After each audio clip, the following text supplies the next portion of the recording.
अगर हम भूल कर गए भगवान का नाम नहीं जप किए, हमें तो आश्चर्य होता है जब हम किसी से पूछते हैं आप भगवान का नाम जप करते हैं, और जब उत्तर मिलता है नहीं, तो लगता है कितना हम असावधान हैं। किसी भी समय हमारा सब कुछ छूट सकता है, और जो हमारा पाथेय है, पाथेय माने रास्ते का खर्चा, जैसे हमको विदेश जाना हो, वहां हमारा कोई परिचय ना हो, हमारे पास पास ना हो, हमारे पास पैसा ना हो, और हमको इस देश से निकाल ही दिया जाएगा, फिर बोलो कैसी हमारी स्थिति होगी। ऐसे ही मृत्यु लोक में आप एक निश्चित समय के लिए आए हो, 80 वर्ष, 100 वर्ष, 120 वर्ष, हद है बस, इसके आगे नहीं। आपको जाना ही पड़ेगा, और यह सत्य है कि एक सुई भी यहां से नहीं ले जा सकते, और यह सत्य है कि भगवान का नाम ही आपको यहां से जाने के बाद सुख प्रदान करेगा। यहां तो सुख प्रदान करेगा ही, यहां के जाने के बाद, अब जैसे आपको पता है कि हमने लाखों करोड़ों भगवान के नाम जप किए हैं, वो नाम आपको यमपुरी नहीं जाने देगा। वो आपको अगर भगवत प्राप्ति नहीं हुई तो दिव्य लोक, देवलोक है, शतलोक, तपलोक, महालोक, जनलोक, स्वर्गलोक, इन लोकों में हमको भेजा जाएगा, और दिव्य सुख सुविधाएं भोग कर पुनः मृत्यु लोक में बहुत उत्तम मनुष्य शरीर मिलेगा। इसलिए चूक मत करो। जैसे बने वैसे जो भगवान का नाम आपको प्रिय हो, राम कृष्ण हरि राधा, जो नाम प्रिय हो उसको अधिक से अधिक जपो, क्योंकि मनुष्य जीवन की यही संपत्ति है। जिसने नाम जप नहीं किया सो परत्र दुख पावई, सिर धुनि धुनि पछताए, काल ही कर्म ईश्वर मिथ्या दोष लगाए।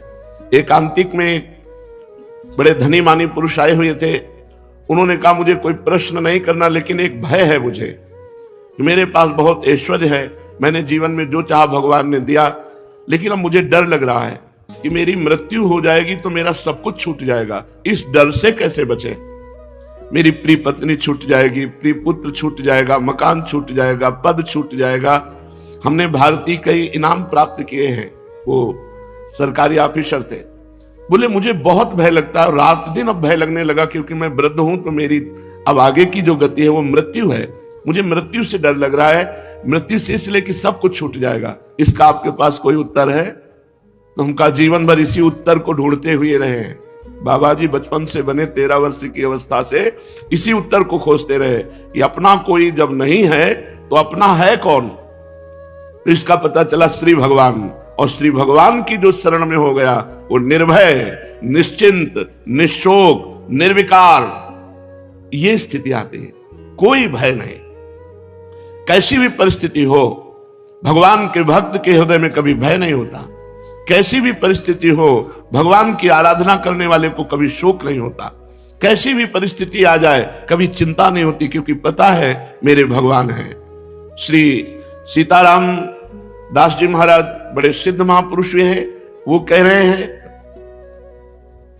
नाम भगवान का परम तीर्थ है। यदि आप राधा राधा, कृष्ण कृष्ण, राम राम, हरि हरि ऐसा रट रहे हो तो आप किसी भी तीर्थ नहीं गए, तो आपको जाने की भी जरूरत नहीं।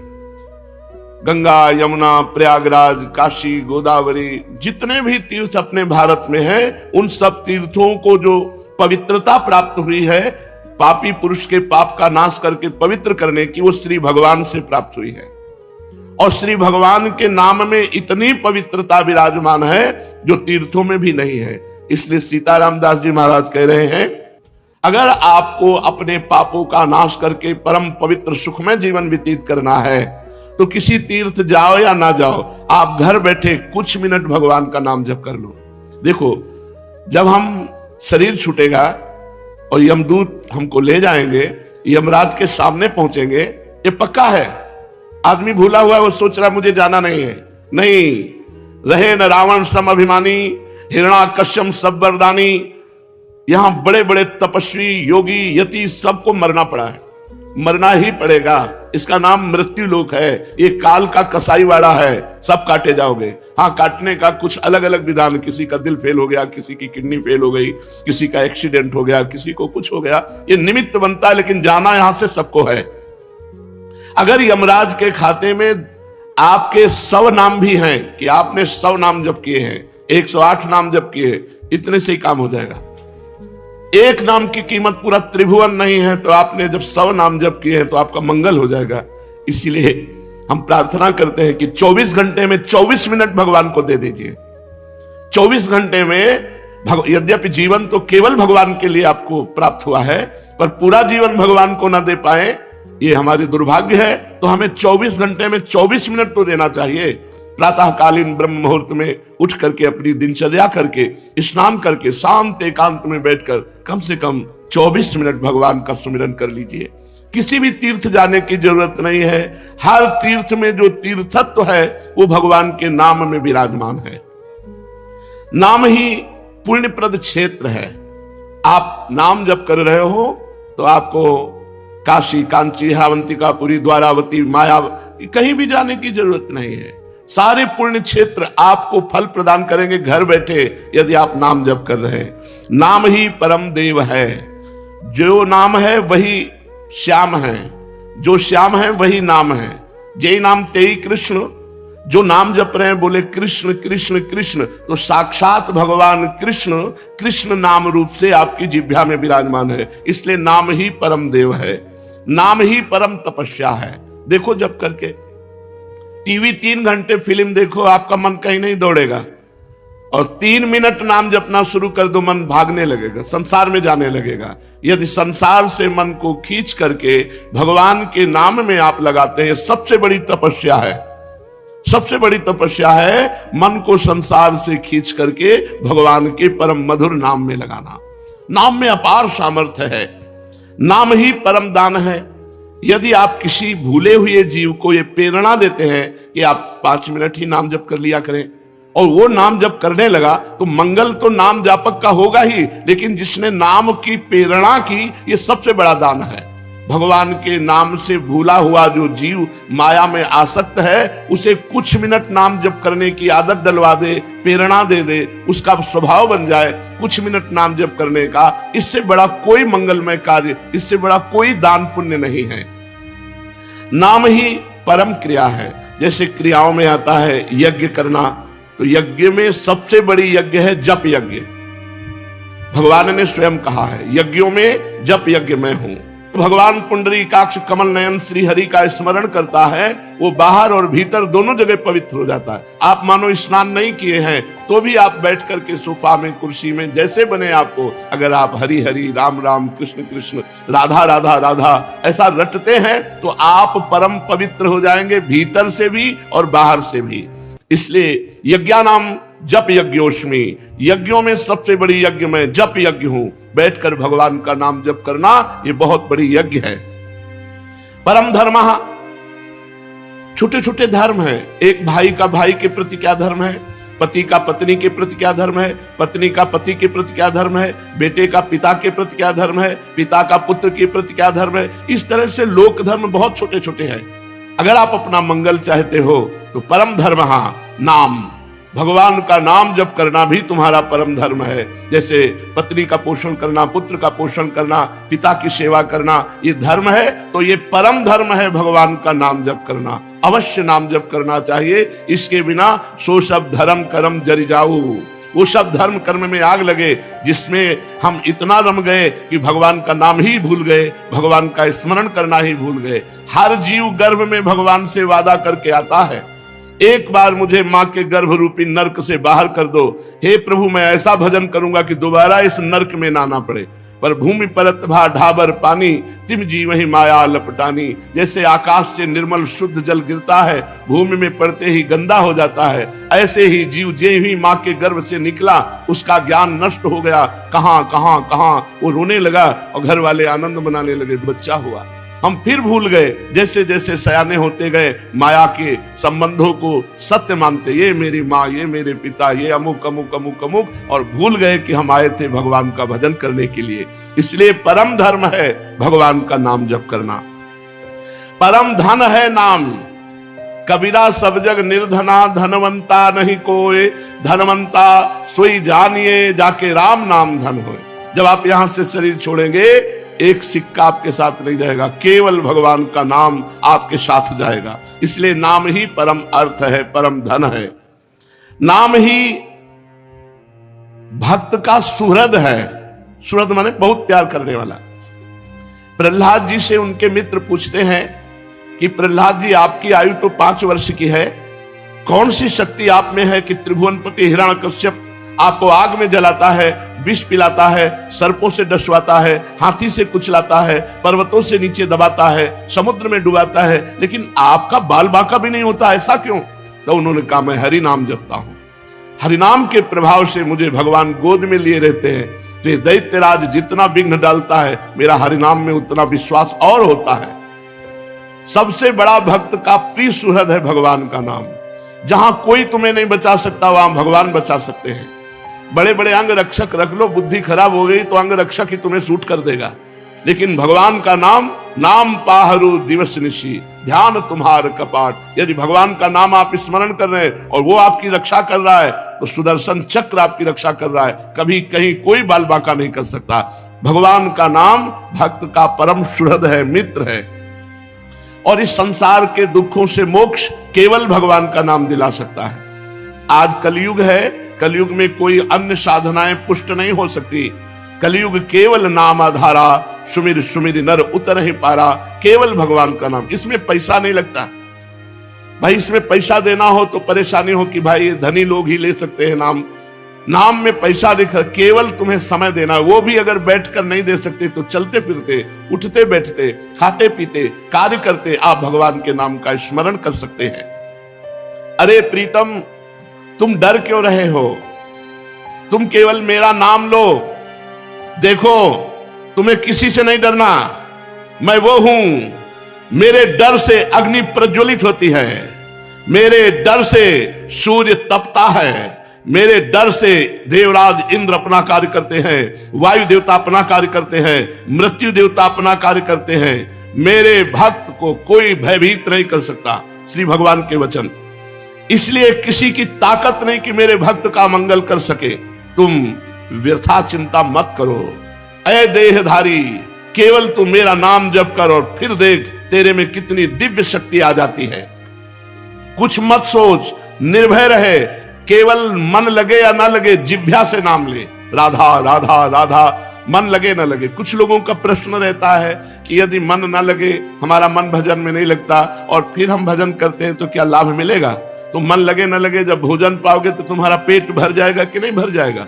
मन लगे ना लगे, रास्ता चलोगे तो लक्ष्य प्राप्त हो जाएगा कि नहीं हो जाएगा? ऐसे ही मन लगे ना लगे, आप राधा राधा बोलोगे, आपको भगवत प्राप्ति निश्चित हो जाएगी, आपके दुखों का नाश हो जाएगा। अरे प्रीतम, तुझे भगवान कितना प्यार करते हैं तुझे पता नहीं। सच्ची मानिए, भगवान ने सबको फ्री वायु दी है, फ्री आकाश अवकाश दिया है, पृथ्वी में वास दिया है, मानव देह दिया है, जल दिया है। किसका टैक्स है? किसकी फीस लेते हैं भगवान? लेकिन आप भगवान का स्मरण नहीं करेंगे तो दुर्गति को प्राप्त हो जाएंगे। अरे प्रीतम, तेरी आकांक्षा पूर्ण करने के लिए मैं समर्थ हूं। तू जो चाहेगा मैं तुझे दूंगा, पर तू मेरा नाम जप कर। भगवान कितना प्यार करते हैं, जो हमको जिस बात को हम भूले हुए हैं उस बात को समझा रहे हैं।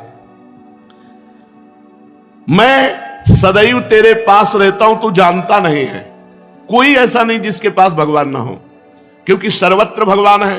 तो जहां मैं हूं वहां भगवान है, सबके भगवान है तो मेरे भी भगवान है, सब समय में भगवान है। तो जिस समय में जहां हूं उस समय भी भगवान है, सबके भीतर है, हमारे भी भीतर है। हम कभी एक क्षण भी भगवान से अलग नहीं रहते, पर हम भगवान का चिंतन नहीं करते, इसलिए अनुभव नहीं होता। तूने कामिनी की चाह की स्त्री की, तो मैं तेरी स्त्री बनकर तेरे पास बैठ गया। पक्की बात, पक्की बात। जब सृष्टि नहीं थी तब केवल श्री भगवान थे, जब सृष्टि नहीं रहेगी तो केवल श्री भगवान रहेंगे। तो बीच में जो कुछ है वो सब श्री भगवान ही बने हुए हैं। वेद कहता है एकोहम बहुश्यामः, मैं एक बहुत रूपों में हो जाऊं, ऐसा परमात्मा ने संकल्प किया। तो वही परमात्मा स्त्री बन गया, पुरुष बन गया, जड़ बन गया, चैतन्य बन गया, अच्छा बन गया, बुरा बन गया। भगवान कह रहे हैं, अय प्रीतम, अय प्यारे, तूने कामना की स्त्री की तो मैं स्त्री बन गया। जो जो तू कामना करता है मैं वही पदार्थ बन जाता हूं, वही व्यक्ति बन जाता हूं, वही वस्तु बन जाता हूं। इसलिए तुझे कह रहा हूं, कब तक तू कामना करता रहेगा मेरे को भूल करके? इसलिए मेरा स्मरण कर और कामनाओं का त्याग कर, तो मैं तेरे समीप ही हूं, तुझे ऐसा अनुभव हो जाएगा। जिस देह से तू ममता करता है, इस ढांचे से, पांच भौतिक शरीर से, तू देह नहीं है। चाहे जो कोई कितना विद्वान हो, बुद्धिमान हो, कोई 50 वर्ष से शरीर में रह रहा है, कोई 40 वर्ष से रह रहा है, कोई 30 वर्ष से रह रहा है। पूछो तुम अपने को जानते हो? बड़े बुद्धिमान बनते हो, बड़े ज्ञानी बनते हो, अपने को जानते हो? तो कहेगा हाँ जानते हैं, मैं अमुक जगह जन्म लिया हूं, मैं नहीं, ये तो देह का परिचय दे रहे हो, ये तो ढांचे का परिचय दे रहे हो। जो 3.5 हाथ का ढांचा है तुम्हारे हाथ से, इसका तुम परिचय दे रहे हो। इसमें जो तुम रह रहे हो वो कौन हो? उत्तर नहीं है। तुम कौन हो? तो अपना नाम बता देगा, मेरा अमुक नाम। नहीं, ये देह का संबोधन है, मैं अमुक रूप रंग का हूं, ये देह का संबोधन है। तुम कौन हो? अब चुप हो जाएगा। बस यही बात जान ले तो परमात्मा प्राप्ति हो जाए। भगवान का चिदानंदमय स्वरूप तुम हो। अपने को भूल करके पुरुष शरीर में तो पुरुष मान लिया, स्त्री शरीर में तो स्त्री मान लिया। अरे ओ मेरी संतान, श्री भगवान कह रहे, इस जड़ देह की ममता से ही तेरा पतन हुआ है। इस शरीर से ममता हटा और मेरे में चित्त को जोड़, तो परिणाम में तू देखेगा कि तू मेरा ही स्वरूप है। सोई जाने जे देह जनाई, जानत तुम्हें हो जाई। अपने सच्चिदानंदमय आत्म स्वरूप का विस्मरण करके तू भोगों में, प्रपंच में, सब में फंस गया। और यही फंसाव अंतिम समय तेरा चिंतन बनेगा और फिर अगला जन्म उसके परिणाम से हो जाएगा। इसलिए तू लौट, इस ममता और आसक्ति को मेरे चरणों में लगा दे, मेरे नाम का कीर्तन कर, मेरा नाम जप कर। नाम ही भगवान का चिंतामणि है। जो जितना नाम जप करता है, जो चाहेगा वो प्राप्त हो जाएगा। पर नाम पहले पाप का नाश करता है। यहां की जितनी चाहते हैं सब झूठी हैं, सच्ची मान लीजिए। एक कामना की पूर्ति होती है, 2 समस्याएं खड़ी हो जाती है, 2 की पूर्ति होती है, 4 समस्याएं। कब तक हम लगे रहेंगे इसमें? और इसके बाद मृत्यु आ जाती, भारी समस्या, सब छूट गया, फिर नई दुकान, नया मकान, नई विद्या, नया ज्ञान। कब तक भटकते रहेंगे? अनादिकाल से हमारा जन्म होता रहा, हर जन्म में मानते रहिए मेरा परिवार है, हर परिवार छूटता रहा। अब हम कम से कम मानव देह जो मिला है इसे आखिरी कर ले।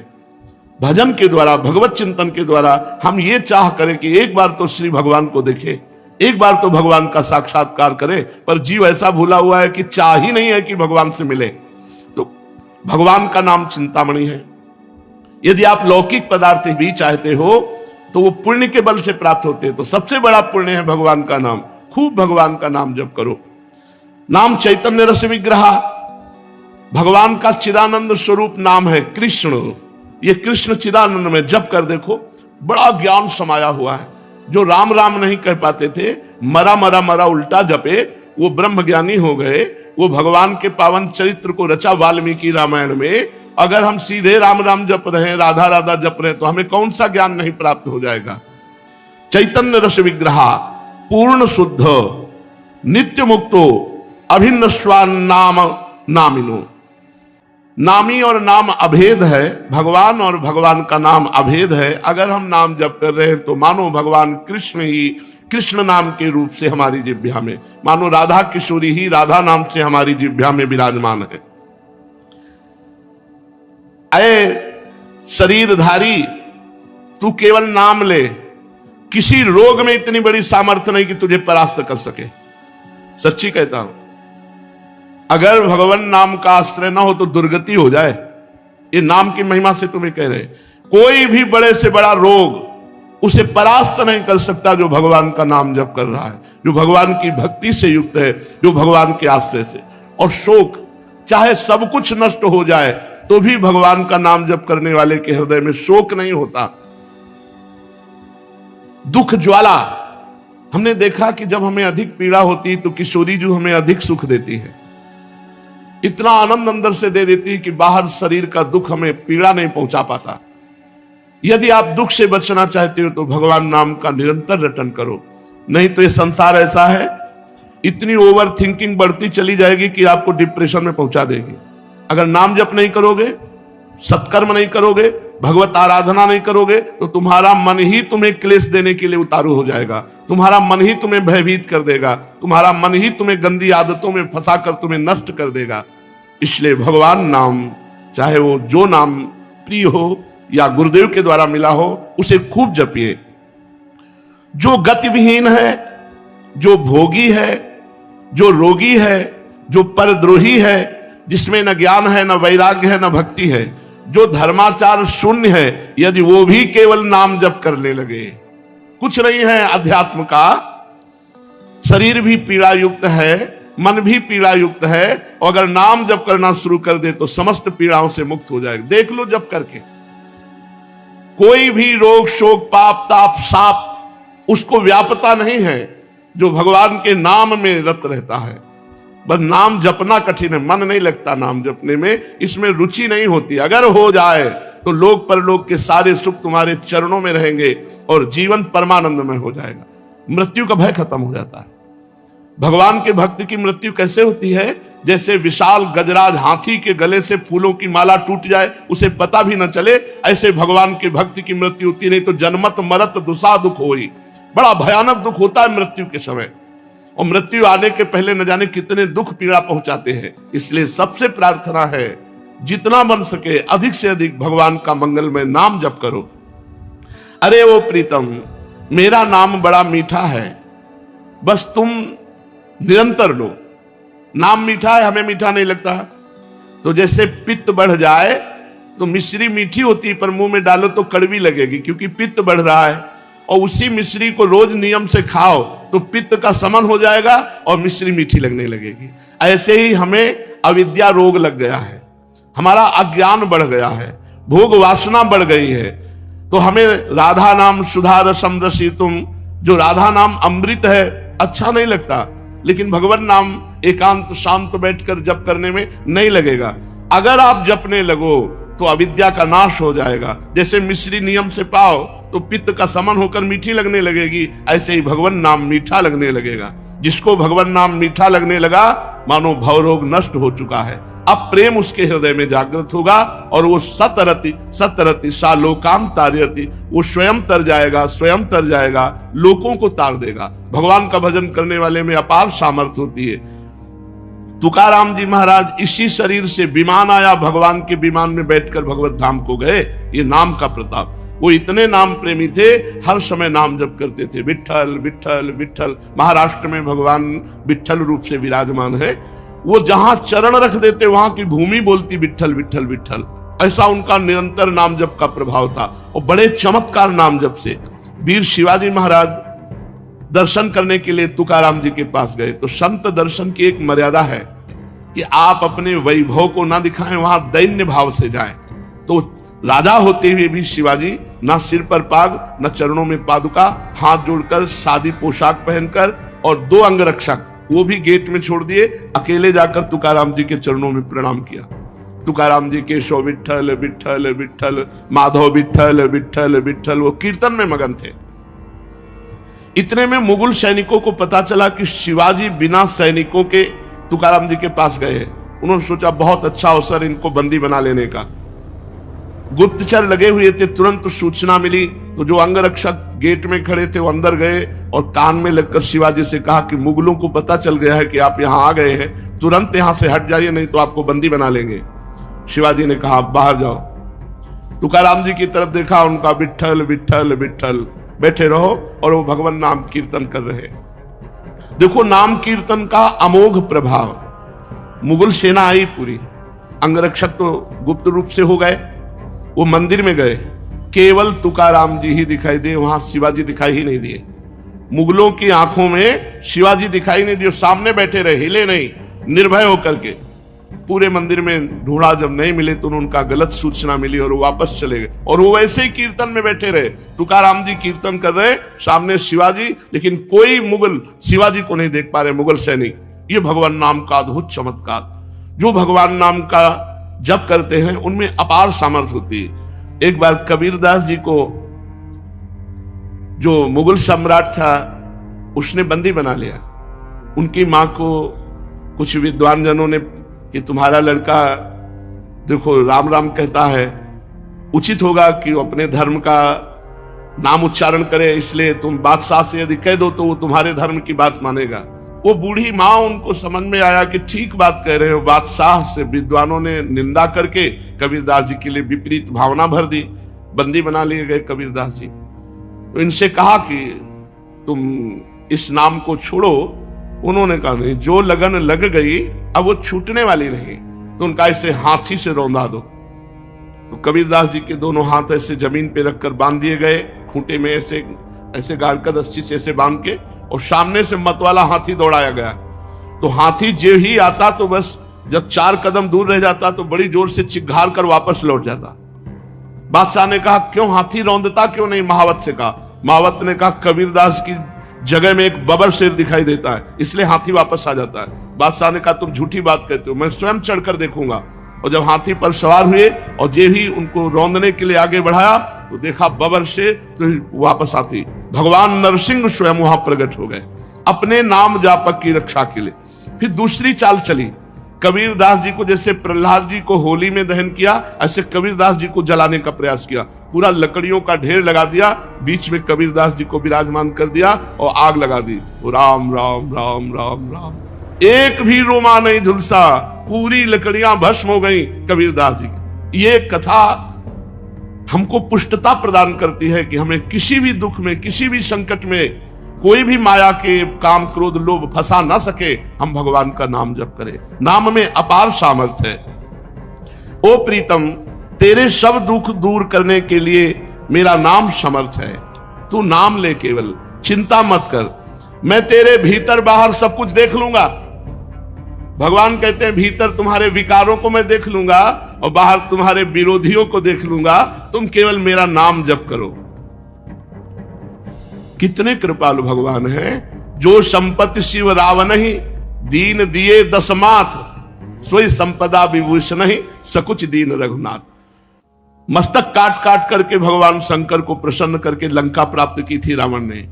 भगवान की शरण में गए तो जाते ही समुद्र का जल लेकर भगवान ने अभिषिक्त कर दिया और लंकेश कहकर विभूषण को संबोधन किया। जो संपदा इतनी बड़ी तपस्या की रावण ने अपने सिर काट के भगवान शिव को दिए, वो सकुच करके रघुनाथ जी ने विभीषण को दी। ऐसा कृपालु भगवान का स्वभाव है। कह रहे तेरे भीतर बाहर मैं सुख प्रदान करूंगा, तेरे भीतरी शत्रुओं को, बाहरी शत्रुओं को मैं देख लूंगा। जब भगवान कह रहे हैं तो अपने को क्या परेशानी? अपने को तो केवल नाम जप करना है और अपने कर्तव्य कर्म को करना है। आप जो भी कर्तव्य कर्म करते हैं वो भगवान की पूजा हो जाएगी यदि नाम जप करते हुए करें, भगवान का स्मरण करते हुए करें।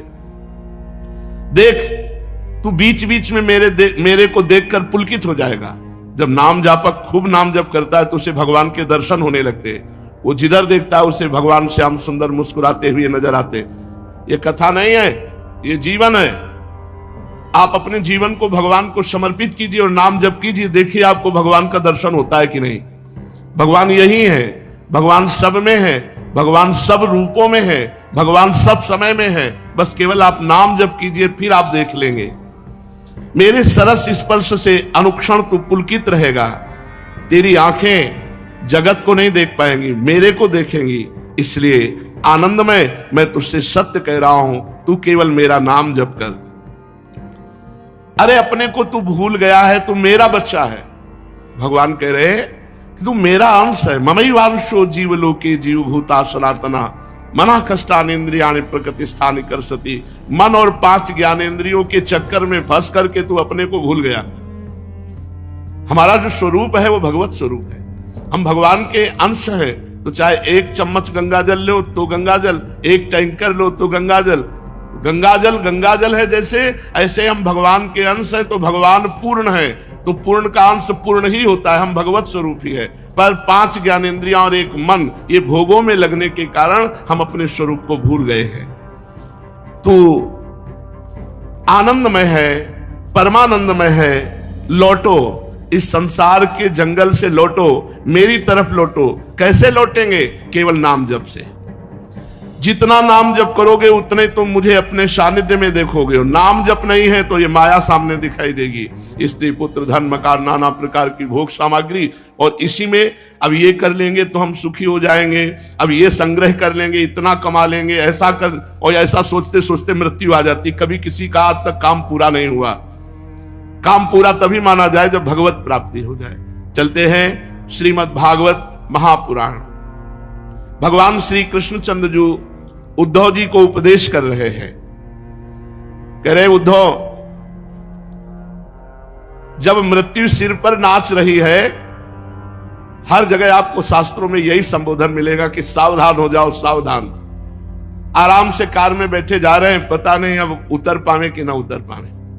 आराम से भोजन पाने के लिए बैठे, पता नहीं कवल निगल पावे कि ना पावे। भगवान कह रहे उद्धव, मृत्यु सिर पर नाच रही है, तब कौन सी भोग सामग्री या भोग कामना तुम्हें सुखी कर सकती है? किसी भी भोग में सुख नहीं है, केवल तुम्हारे चिंतन के कारण उसमें सुख लगता है। हे उद्धव, मनुष्य को यदि वध स्थान पर वध के लिए निश्चित कर दिया जाए कि तुम्हें आज 10 बजे फांसी मिलेगी या गोली मार दी जाएगी, अब उसको विश्व के हर सुख दे दो, सुंदर स्त्री, खान पान, सब सामग्री, उसको किसी में सुख नहीं मिलेगा, क्योंकि उसके चिंतन में बैठ गया कि 10 बजे गोली मार दी जाएगी। तो जिस मनुष्य को फांसी लटकाने के लिए ले जाया जा रहा हो, तो उसे फूल, चंदन, स्त्री, पदार्थ कदापि सुख नहीं दे सकते। तो प्यारे उद्धव, ऐसे ही तुम्हारे सिर पर मृत्यु सवार है, कभी भी वो आक्रमण कर सकती है। तो लौकिक पारलौकिक ये सुख तुम्हें कोई सुख नहीं देंगे। इसी भूल में सब लोग फंसे हुए हैं कि हम जितना रुपया कमा ले उतना सुखी हो जाएंगे। हमारे हृदय की बात समझ लो, जितना नाम जप कर लोगे उतने। हमें चाहे उत्तम उत्तम वस्त्र मिले, उत्तम वास मिले, उत्तम भोग सामग्री मिले, श्री जी की व्यवस्था है। और चाहे हमें खाने को न मिले, फटे पुराने कपड़ों से तन को ढकने को मिले, चाहे फुटपाथ पे सोने को मिले, हम कभी वृंदावन नहीं छोड़ेंगे। ये निष्ठा धारण करने से ही सब बात बनती है। जो सुख सुविधा का भोगी होता है वो वृंदावन का लाभ नहीं ले सकता। सुख सुविधा देख करके कि भाई बढ़िया कमरा मिल रहा है, बढ़िया भोजन मिल रहा है, बढ़िया वस्त्र मिल रहा है, चलो अब कहीं नहीं तो वृंदावन वास करते हैं, तो आप फेल हो जाओगे आखिरी में। निष्ठा होनी चाहिए, चाहे व्यवस्था बने या व्यवस्था ना बने। अब हम अपने जीवन को श्री जी के चरणों, बिल्कुल समझो ये जीवन ऐसा ही था। जब किसी आश्रम से निकाले गए तो झोला और श्री जी लेकर राधा वल्लभ जी गए थे, और उतनी देर के रास्ते में मन ने जो चयन किया था उसे हमने देखा था। कहां रहोगे? तो बचपन से कहां रख रहे हैं प्रभु? अपनी गोद में रख रहे हैं, फुटपाथ में रहूंगा। विचार किया था कि हरिवंश महाप्रभु का मंदिर, रात्रि में वहां सो जाऊंगा, दिन में यमुना किनारे शौच आदि स्नान क्रिया हो जाएगी, भिक्षावृत्ति। वृंदावन नहीं छोड़ूंगा। ये मन में नहीं आया कि वृंदावन छोड़ दो। तो देखो वृंदावन कैसी व्यवस्था की है।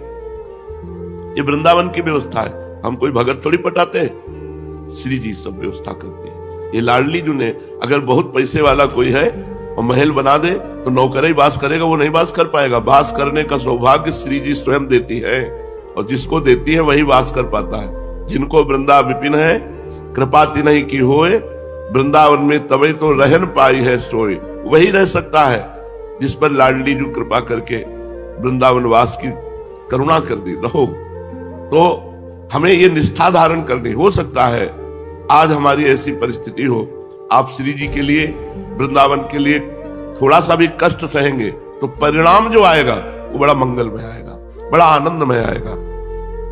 श्री वस्त्राभरणादि भी, श्री खूब रुपया है, वस्त्र है, आभूषण है, भारी व्यवस्था है तो ठीक है।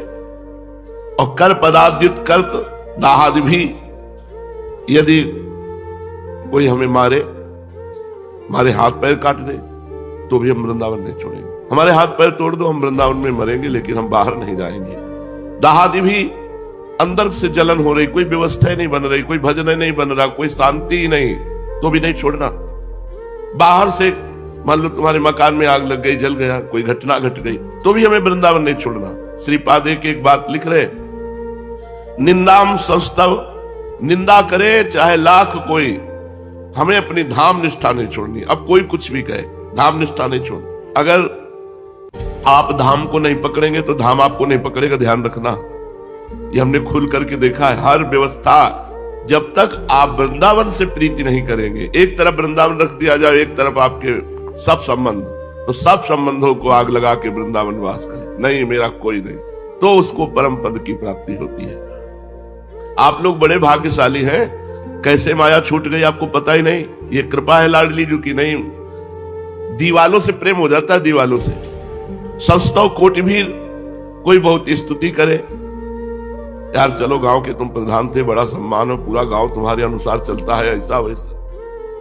वृंदावन छोड़ के जाने वाले, ये वही पकड़ सकता है जो वृंदावन महिमामृत सुने हैं।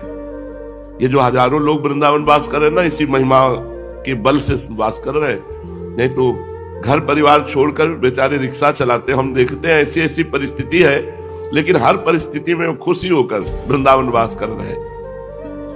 बहु विभूति अत्यंत दैन्यादि भी, बहुत विभूति आ जाए, बहुत रुपया पैसा आ जाए, चलो अब घूमने चलते हैं, चलो अमुक तीर्थ चलते हैं, अमुक नहीं, वृंदावन नहीं छोड़ना। वृंदावन को छोड़ के और तीर्थ दे जात, छान विमल चिंतामणि कौड़ी को ललचात। जैसे कोई विमल चिंतामणि को छोड़कर कौड़ी उठाने जाए, ऐसे वृंदावन को छोड़कर और तीर्थों में जाना है। तीर्थ भगवान के चरण प्रताप से ही बने हैं जितने तीर्थ, और ये भगवान की लीला भूमि है। यहाँ भगवान प्रकट हुए, यहाँ भगवान विविध प्रकार की लीलाएं की, विविध प्रकार की लीलाएं हो रही हैं और होती रहेंगी। ये दिव्य धाम है। दैन्यादि भी, मैं ऐसी परिस्थिति को प्राप्त हो जाऊं कि कोई हमसे बात ही ना करे, कोई पूछे ना, कोई नहीं पूछता। गरीबी में, विपत्ति में, दुख में कोई नहीं पूछता। संसार किसको पूछता है? विभूति ही वैभव को। तो वृंदावन में कैसी भी परिस्थिति हो, छोड़ना नहीं, किसी को छोटा मत समझो। वृंदावन वासी भजनानंदी उगता हुआ सूर्य है। जैसे उगता हुए सूर्य में तेज नहीं दिखाई देता, लेकिन जब उग जाएगा तब तुम्हें पता चलेगा कि भयंकर का दोपहर का वो सूर्य है जिससे तुम आंख नहीं मिला सकते। तो दीन आदि भी, कैसी भी परिस्थिति हो, दीन नहीं होना। एक होता है भागवतिक दीनता, एक होती है विषय दीनता। विषय दीनता नहीं कि हमारे ठीक वस्त्र नहीं, हमारे भोजन नहीं, हमारे वैभव नहीं है।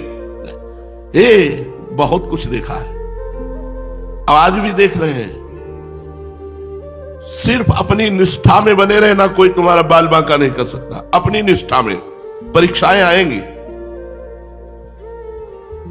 अगर आप परीक्षा में फेल हो जाते हैं तो माया ले जा सकती है, अगर नहीं फेल हुई तो एक ही उत्तर है, हम वृंदावन नहीं छोड़ सकते, चाहे जो कुछ हो जाए, बस आप पास हो जाएंगे। यहीं पास नहीं हो जाएंगे, वहां भी पास हो जाएंगे। कोई ना कोई रसिक ठेका ले लेगा तुम्हारे कल्याण का। जाओ पड़े रहो वृंदावन, तुम्हारा काम हो जाएगा। तो विश्वास करो, श्री जी बोल रही, तुमसे श्री जी नीलांबर धारण करके बात करने नहीं आएंगी, इतनी योग्यता नहीं है। तो श्री जी किसी रसिक के मुख से बुलवा देंगे, जाओ पड़े रहो। अपने को बस इतनी बात पकड़े रहना कि वृंदावन नहीं छोड़ना, वृंदावन नहीं छोड़ना, चाहे जो कुछ हो जाए। अब मैं मरूंगा वृंदावन, श्री जी मिल जाएंगे। यार अनंत जन्मों की साधना से भी जो काम नहीं बनता, वो वृंदावन धाम अपनी कृपा से बना रहा है। इसलिए हम सबसे प्रार्थना करते हैं, ये हम अपनी दुख सुख की बातें तुम्हें इसीलिए बताते हैं कि हर एक के साथ ऐसी परिस्थिति हो सकती है, कोई घटना घट सकती है। आप वृंदावन मत छोड़ना, वृंदावन को ऐसे पकड़े रहना जैसे हम अपने प्राणों को छोड़ने के लिए तैयार नहीं है। ऐसे हम वृंदावन को नहीं छोड़ सकते। और अगर प्राण छूट जाए वृंदावन में तो पक्का हमारा परम कर, हम महापापी भी होंगे तो हमें अगला जन्म वृंदावन में होगा, और फिर उस पाप के दंड को भोग कर श्री जी को प्राप्त हो जाएंगे। जीवान्यव मृतो यथा न विकृतिम, जीवित रहूं या आज मर जाऊं न विकृतिम। वृंदावन की निष्ठा में फर्क नहीं पड़ना चाहिए। एक ही बात हम आपसे कह रहे हैं, भजन बने न बने, धर्म कर्म बने न बने, पड़े रहो वृंदावन में। जैसे भी हो तुम्हारा मंगल। आप ये न सोचो कि आज आपकी परिस्थिति क्या है, आप ये सोचो आज आप हो कहां, वृंदावन में। और वृंदावन प्रिया प्रीतम की कामना पूर्ण करता है। आप तो जीव हो, मुझ गरीब के पास, जिसके पास खाने के लिए नहीं, पहनने के लिए नहीं, रहने के लिए नहीं, ये क्या कोई किसी से मांगा है क्या? ये वृंदावन कल्पतरु है, वो व्यवस्था की है। तो क्या प्रेमानंद का वृंदावन है क्या? पर आप भी अगर वृंदावन की निष्ठा से रहते हैं तो आप देख लेना, निहाल हो जाएंगे, निहाल हो जाएंगे। वृंदावन एक एक को देख रहा है। हम बड़ी सूक्ष्मता से देखते हैं।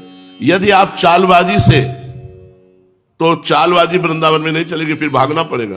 और सहज स्वभाव से आ गए कि अब तो देखते हैं जैसी भी परिस्थिति होगी, कोई कैसे भी रखेगा, पोछा लगाने को कहेगा तो लगा दूंगा, पर वृंदावन नहीं छोड़ूंगा। तो एक दिन देख लेना कि आपको वृंदावन कैसे रहता है। इसलिए जीवन नेव मृतो यथा, चाहे हमारा जीवन जीवित रहे या मर जाए, हमारी निष्ठा में विकृति नहीं आएगी। मैं वृंदावन वासी हूं, वृंदावन वास करूंगा।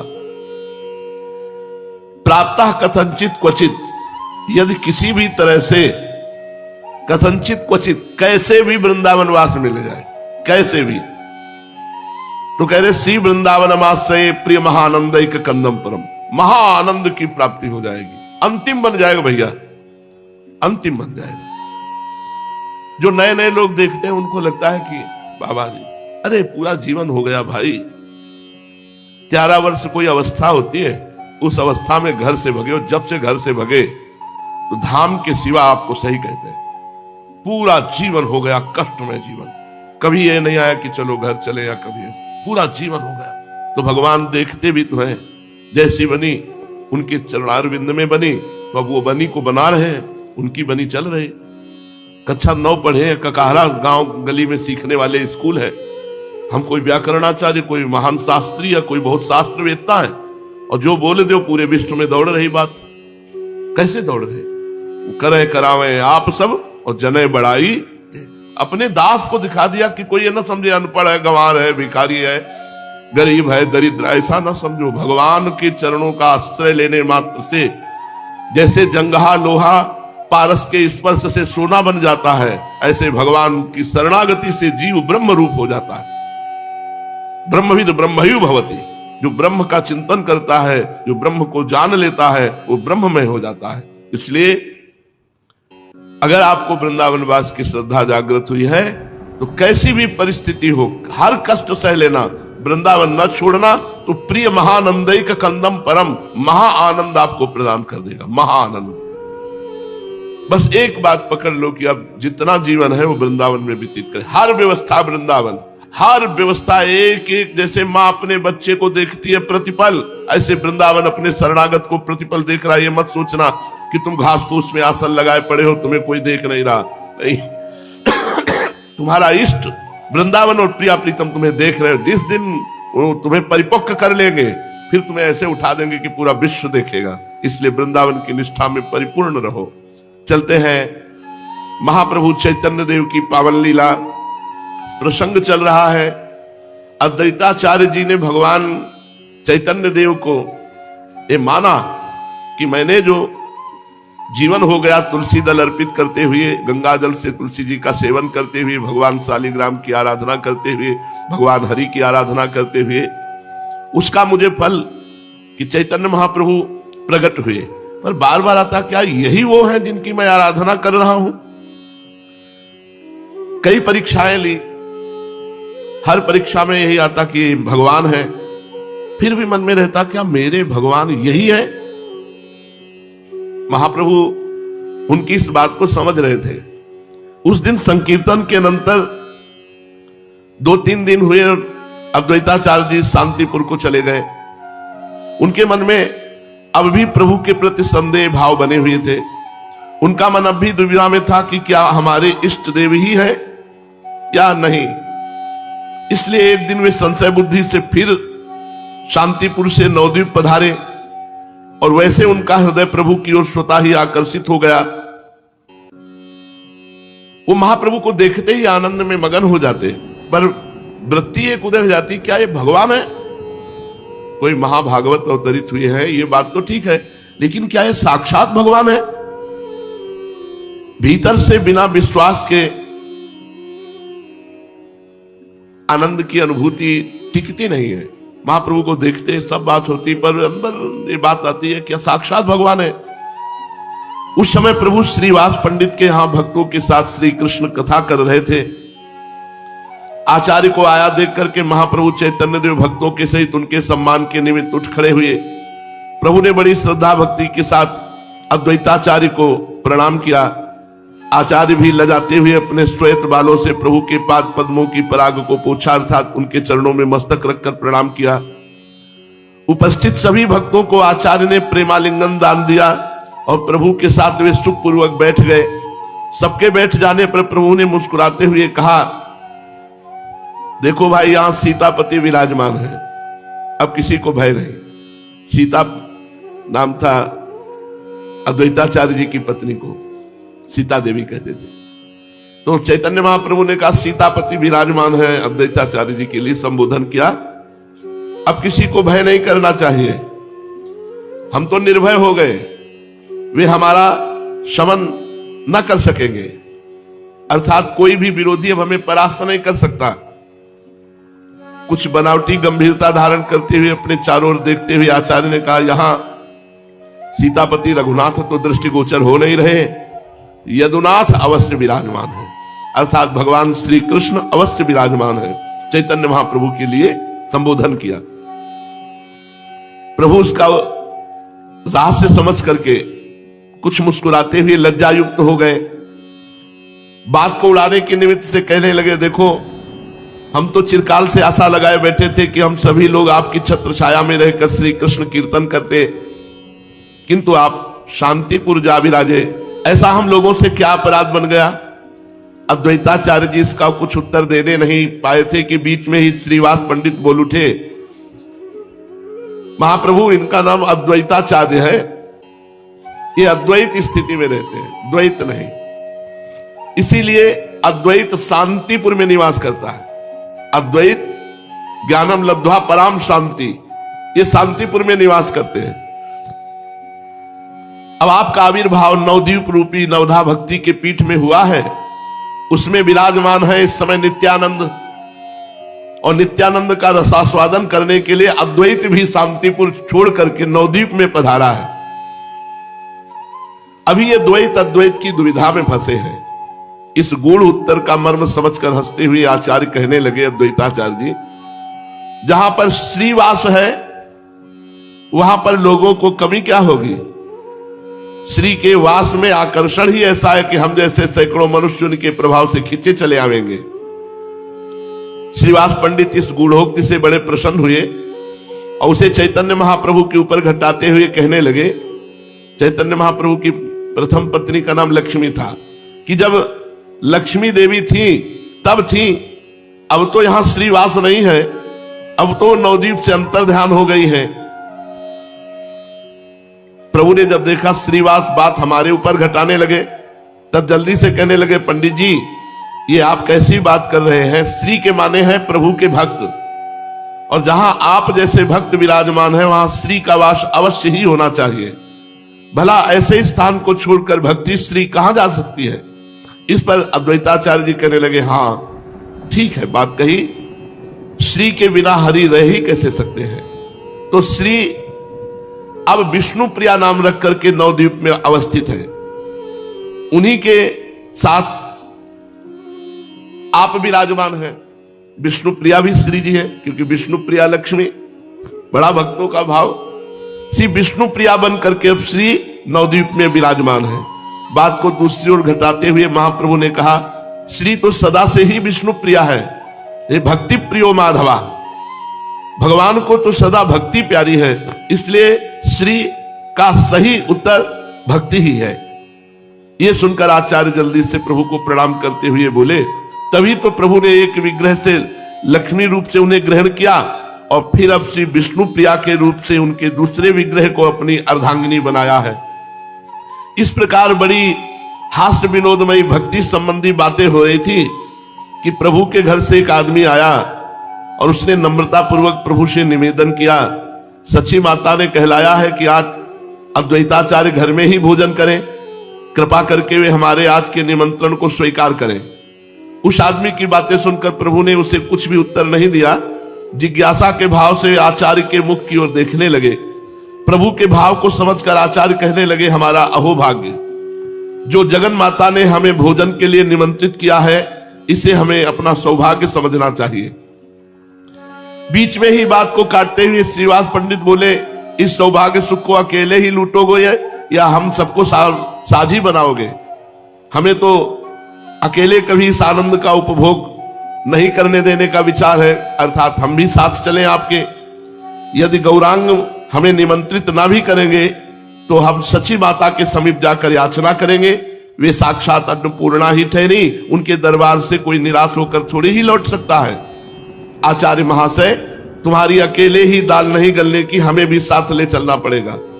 आचार्य अद्वैत और महाप्रभु वैसे तो दोनों ही सिलहट निवासी ब्राह्मण थे, किंतु दोनों का परस्पर में खान पान एक नहीं था। इस बात को जानने के निमित्त कुछ संकोच के साथ प्रभु ने कहा, भोजन की क्या बात है, सर्वस्व आपका ही है, किंतु आचार्य को तो 2 आदमियों के लिए भोजन बनाने में कष्ट होगा। इस पर आचार्य बीच में बोल उठे, मुझे क्यों कष्ट होने का? कष्ट होगा तो सची माता को होगा, सो वे तो जगन माता ठहरी, वे कष्ट को कष्ट मानती ही नहीं। यदि वे बनाने में असमर्थ होंगी तो फिर हमको बनाना ही होगा, इस उत्तर से प्रभु समझ गए कि आचार्य को अब हमारे घर का भोजन पाने में किसी प्रकार की आपत्ति नहीं। असल में प्रेम में किसी प्रकार का निश्चित नियम है ही नहीं। ये नहीं कह सकते कि सभी प्रेमी सामाजिक नियमों को भंग कर दे या सभी प्रेमी अन्य लोगों की भांति सामाजिक नियमों का पालन ही करें। इनके लिए कोई निश्चित नियम नहीं। भगवान राम जैसे सर्वश्रेष्ठ प्रेमी ने सीता जी की परीक्षा की, अग्नि परीक्षा ली और फिर अंत में सीता जी को वनवास दिया। इसके लिए कोई कह नहीं सकता कि इसका क्या कारण। लक्ष्मण का परित्याग जैसे असह्य और वेदनापूर्ण कार्यों को इसलिए किया जिससे लोक संग्रह का धर्म अक्षुण्ण बना रहे। इसके विपरीत भगवान श्री कृष्ण ने प्रेम के पीछे सामाजिक नियमों की कोई परवाह नहीं की। अभी देखा जाता है बहुत से अत्यंत प्रेमी सामाजिक और धार्मिक नियमों में दृढ़ रहकर बर्ताव करते हैं और बहुत से इन सब की उपेक्षा भी करते देखे गए हैं। इसीलिए प्रेम पंथ के लिए कोई निश्चित नियम निर्धारित नहीं किया जा सकता। ये तो नियमों से रहित अलौकिक पंथ है। आचार्य के लिए प्रभु के घर में क्या संकोच था। प्रेम में कोई नेम रह नहीं जाता और नेम के बिना प्रेम होता नहीं। पहले जो ब्राह्मण लोग थे बड़े नियम वाले होते थे।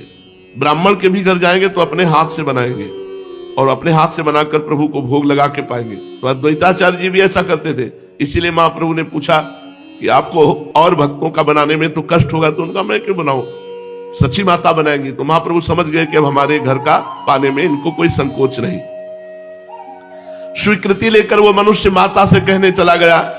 इधर अद्वैताचार्य जी ने धीरे से कोई बात श्रीवास पंडित के कान में कही। आप में दोनों को धीरे धीरे बातें करते देखकर चैतन्य महाप्रभु हंसते हुए कहने लगे, दोनों पंडितों में क्या गुपचुप बातें हो रही हैं? हम उन बातों को सुनने के अधिकारी नहीं है क्या? प्रभु की बात सुनकर आचार्य तो कुछ लज्जित से होकर चुप हो गए, किंतु श्रीवास पंडित थोड़ी देर में ठहरकर कहने लगे, प्रभु आचार्य अपने मन में अत्यंत दुखी हैं। वे कहते हैं प्रभु ने नित्यानंद जी के ऊपर तो कृपा करके उनको अपना असली रूप दिखा दिया, किंतु ना जाने क्यों हमारे ऊपर कृपा नहीं करते। हमें पहले आश्वासन भी दिलाया था कि तुम्हें अपना रूप दिखावेंगे, किंतु अभी तक हमारे ऊपर कृपा नहीं हुई। कुछ विस्मय सा प्रकट करते हुए चैतन्य महाप्रभु ने कहा, मैं समझा नहीं, असली रूप कहने से आचार्य का क्या अभिप्राय है? मेरा असली रूप तो यही है जिसे आप सब लोग देख रहे हैं, वो अब भी देख रहे हैं। अपनी बात का प्रभु को भिन्न रीत से अर्थ लगाते हुए देखकर श्रीवास पंडित ने कहा, हाँ प्रभु ये ठीक है, आपका असली रूप तो यही है। हम सब भी इसी गौर रूप की श्रद्धा भक्ति के साथ वंदना करते हैं, किंतु आपने आचार्य को अन्य रूप के दर्शनों का आश्वासन दिलाया था, वे उसी आश्वासन का स्मरण मात्र करा रहे हैं। श्रीवास के ऐसे उत्तर से संतुष्ट होकर महाप्रभु कहने लगे, पंडित जी आप तो सब कुछ जानते हैं, मनुष्य की प्रकृति सदा एक सी नहीं रहती, वो कभी कुछ सोचता है कभी कुछ। जब मेरी उन्माद की अवस्था होती है तब उसमें न जाने मैं क्या क्या बक जाता हूं, उसका स्मरण मुझे स्वयं ही नहीं रहता। मैंने अपनी उन्माद अवस्था में आचार्य से कुछ कह दिया होगा, उसका स्मरण मुझे अब बिल्कुल नहीं है। यह सुनकर कुछ दीनता के भाव से श्रीवास पंडित ने कहा, प्रभु आप हमारी हर समय क्यों वंचना किया करते हैं? लोगों को जब उन्माद होता है तब उनसे अन्य लोगों को बड़ा भय होता है, लोग उनके समीप जाने तक में डरते हैं, किंतु आपका उन्माद तो लोगों के हृदयों में अमृत सिंचन सा करता है। भक्तों को उससे बढ़कर कोई दूसरा आनंद ही प्रतीत नहीं होता। क्या आपको उन्माद, सचमुच में उन्माद? यदि ऐसा हो तो फिर भक्तों को इतना अपूर्व आनंद क्यों होता है? आप में सर्व सामर्थ्य है, आप जिस समय जैसा चाहे रूप दिखा सकते हैं। महाप्रभु ने कहा, पंडित जी सचमुच आप विश्वास कीजिए, किसी को कोई रूप दिखाना मेरे बिल्कुल अधीन नहीं है। किस समय कैसा रूप बन जाता है इसका मुझे स्वयं पता नहीं चलता।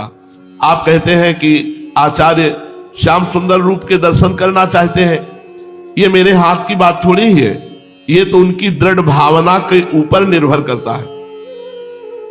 उनकी जैसे रूप में प्रीति होगी उसी भाव के अनुसार उन्हें दर्शन होंगे। यदि उनकी उत्कृष्ट इच्छा है, यदि यथार्थ में वे श्याम सुंदर रूप का ही दर्शन करना चाहते हैं तो आंखें बंद करके ध्यान करें, बहुत संभव है वे अपनी भावना के अनुसार श्याम सुंदर की मनोहर मूर्ति के दर्शन कर सकेंगे। प्रभु की ऐसी बात सुनकर आचार्य ने कुछ संदेह और कुछ परीक्षा के भाव से आंखें बंद कर ली। थोड़ी देर में भक्तों ने देखा आचार्य मूर्छित होकर पृथ्वी पर गिर पड़े। लोगों ने उनके शरीर को स्पर्श करके देखा तो उसमें चेतना मालूम ही नहीं पड़ी। श्रीवास पंडित ने उनकी नासिका के छिद्रों पर हाथ रखा। उन्हें ऐसा प्रतीत हुआ मानो उनकी सांस चल ही नहीं रही है। इन सब लक्षणों से तो यही प्रतीत होता था कि उनके शरीर में प्राण ही नहीं है, किंतु चेहरे की कांति समीप के लोगों को चकित बनाए हुए थी। उनके चेहरे पर प्रत्यक्ष तेज चमक रहा था, संपूर्ण शरीर रोमांचित हो रहा था। सभी भक्त उनकी ऐसी अवस्था देखकर आश्चर्य करने लगे। श्रीवास पंडित ने घबराहट के साथ प्रभु से पूछा, प्रभु, आचार्य की कैसी दशा हो गई है? न जाने क्यों वे इस प्रकार मूर्छित और संज्ञा शून्य से हो गए हैं। चैतन्य महाप्रभु ने कहा, आप लोगों को किसी प्रकार का भी भय नहीं करना चाहिए। मालूम होता है आचार्य को हृदय में अपने इष्ट देव के दर्शन हो गए हैं, उसी के प्रेम में ये मूर्छित हो गए हैं। मुझे तो ऐसा ही अनुमान होता है।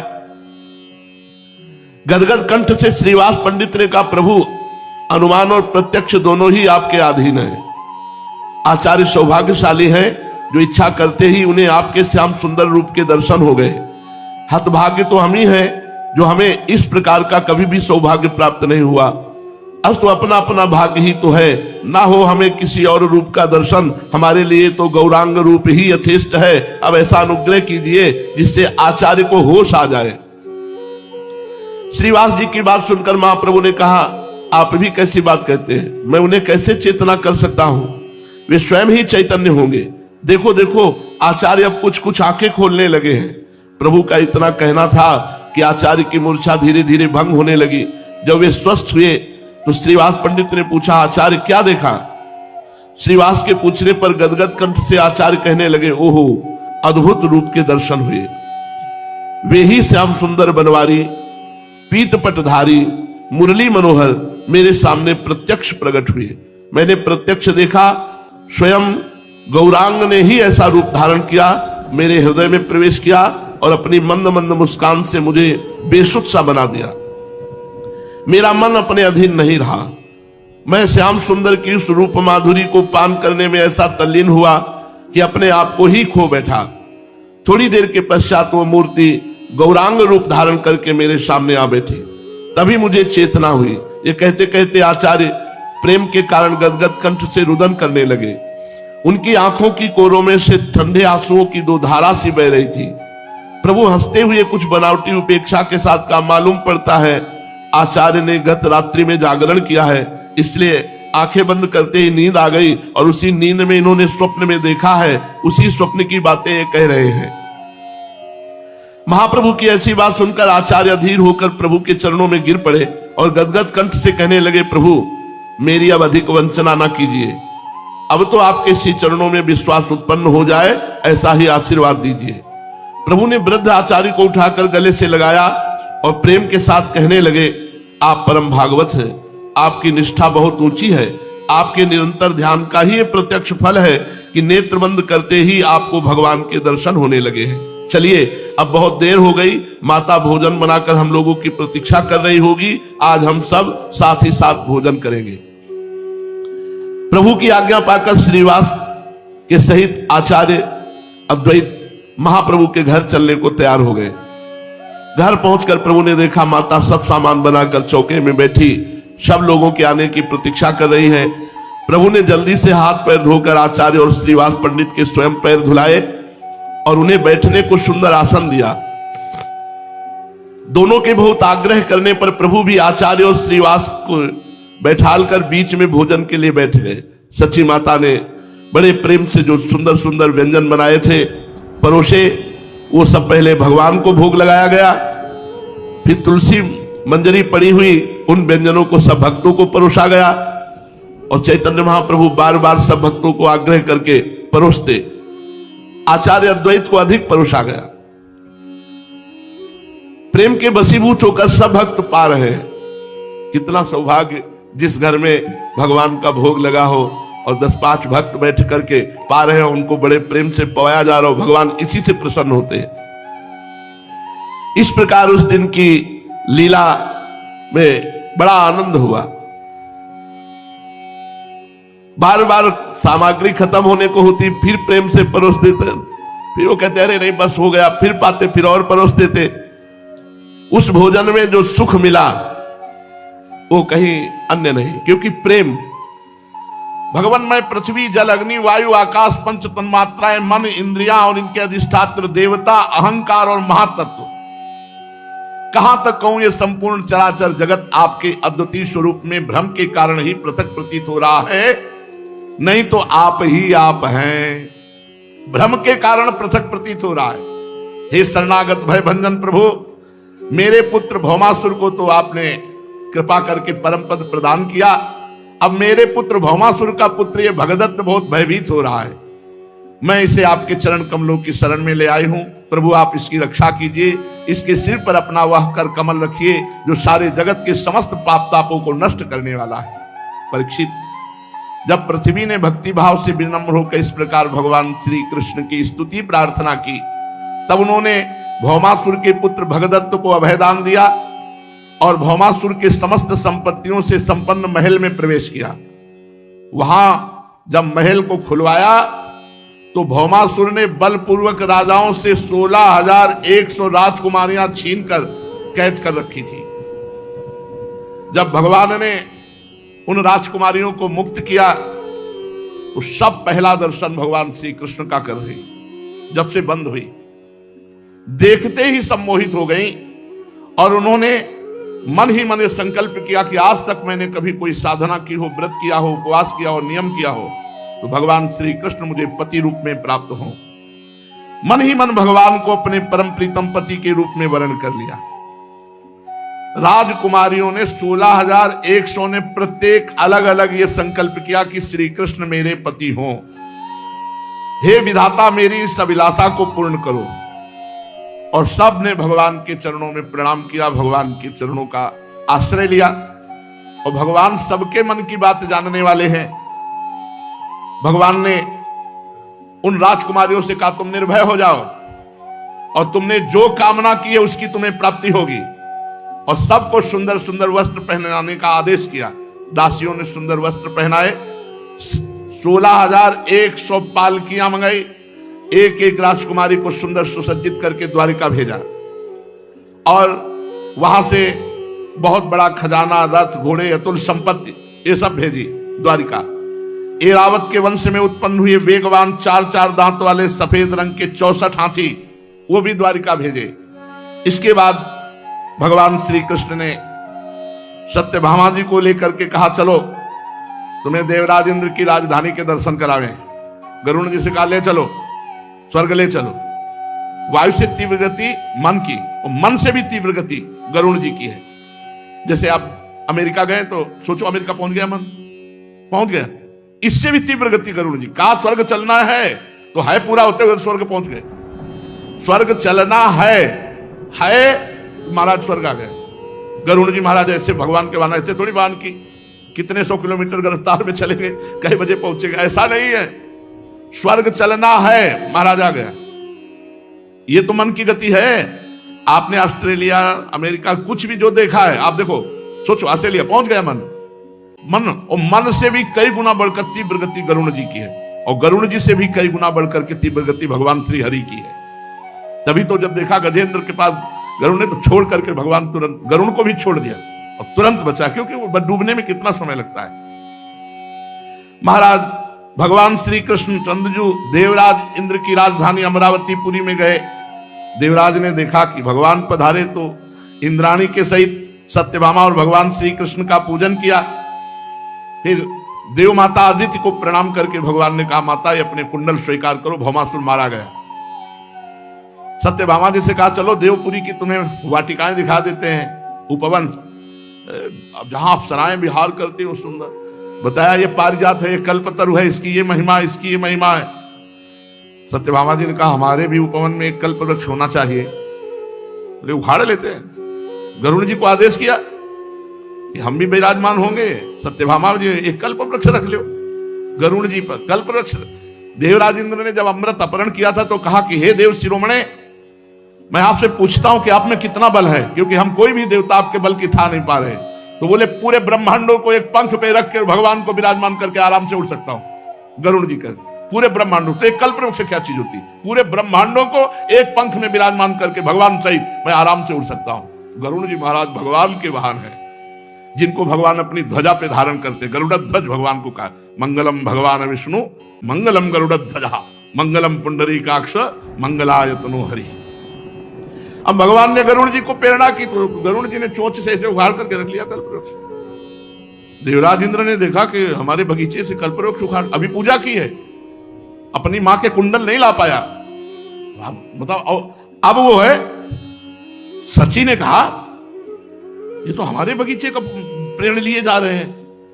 अब वैसे तो दबा हुए थे ये देवराज इंद्र, लेकिन जब पत्नी कह दे तो कुछ और रंग आ जाता है। तो सत्यभामा जी के महल में जाए तो थोड़ा ची चपड़ के भगवान ने कहा कि देख लो, आप महाभारत में वर्णन थोड़ा ची चपड़ करने लगे, प्रभु आप तो कहा देख लो, सम्मान से ले जाने जाए तो ले जाने दो, नहीं तो भगवान। अच्छा, बाल्यावस्था में देख ही चुके हैं गिरिराज गोवर्धन 7 दिन तक धारण किए थे, पूरा अपना सब वैभव लगा के कुछ कर तो पाए नहीं। इतना कल्प वृक्ष की महिमा की जहां से निकले योजनों सुगंध, मकरंद के लोभी भंवरे स्वर्ग से द्वारिका में आ गए। बड़ा महिमा है कल्प वृक्ष की, ऐसे थोड़ी है। परीक्षित जब इंद्र को अपना काम बनाना था तो सिर झुकाकर मुकुट रखकर भगवान के चरणों का स्पर्श किया और दास अपने को साबित किया। और जब भगवान कल्पवृक्ष लाने लगे तो लड़ाई ठान ली। बड़ा दोष है इनको धनाढ्यता, धिक्कार है ऐसी धनाढ्यता, श्री सुखदेव जी महाराज कहते। परंतु भगवान ने एक मुहूर्त में ही सबको समझा दिया, तुम हमसे जीत नहीं पाओगे, और ला करके कल्पवृक्ष।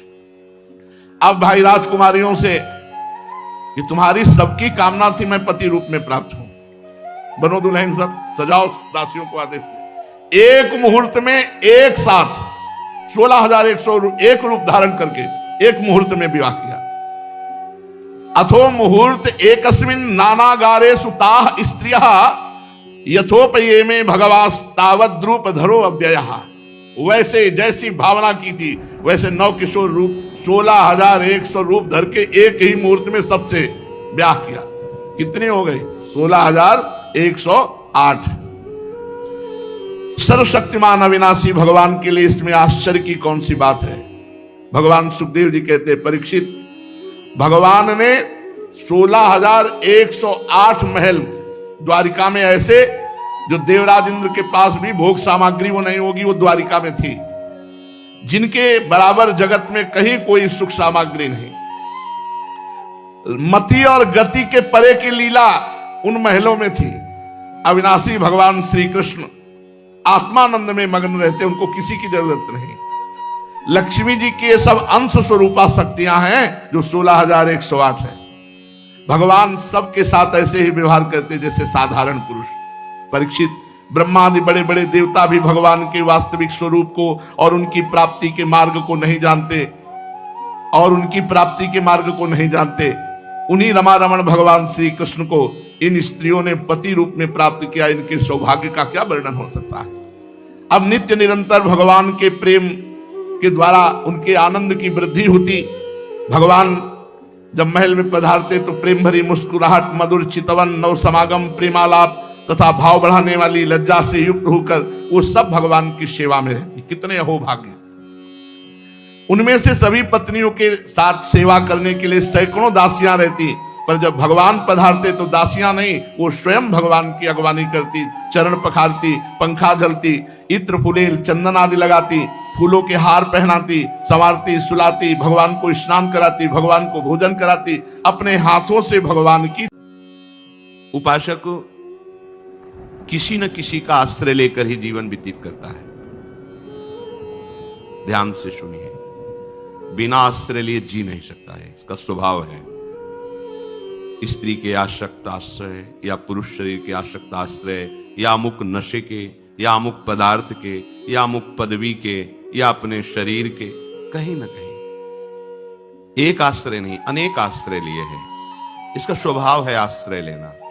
देख लीजिए आप, इसका स्वभाव है आश्रय लेना। ये बिना आश्रय के एक क्षण नहीं रह सकता।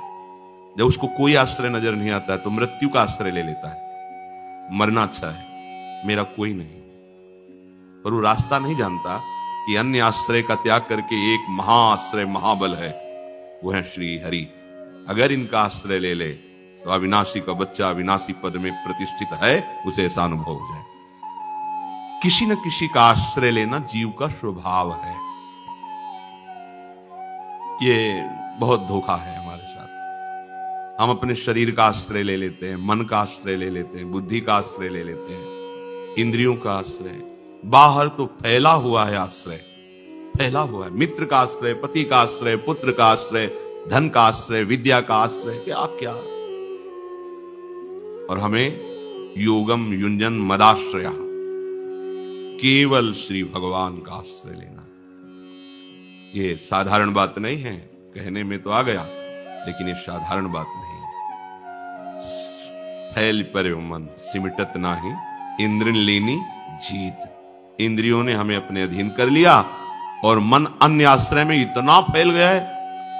एक एक वृत्ति देखो, सब वृत्ति आश्रित है किसी न किसी विषय, किसी न किसी व्यक्ति, स्थान। हम इसके बिना नहीं जी सकते, हम इसके बिना नहीं जी सकते। हमारा अस्तित्व क्या रह गया?